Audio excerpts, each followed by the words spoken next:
तोहरे बिना लागे मनवा,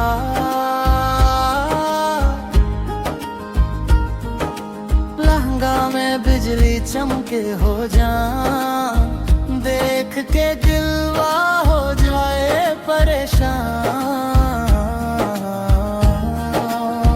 तोहर मुस्कान जे चांदनी रात, छू लेवे के करे मन हर बात।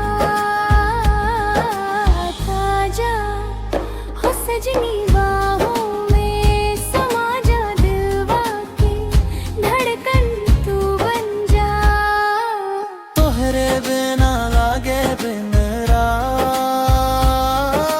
प्यार में हो गए न हम बर्बाद।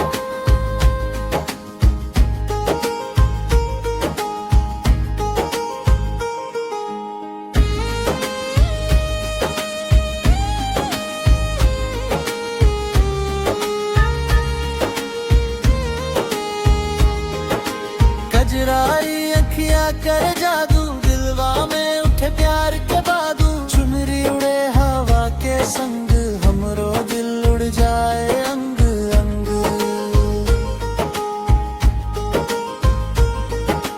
कजरारी अखियां कर जादू, दिलवा में उठे प्यार के बादू। चुनरी उड़े हवा के संग, हमरो दिल उड़ जाए अंग अंग।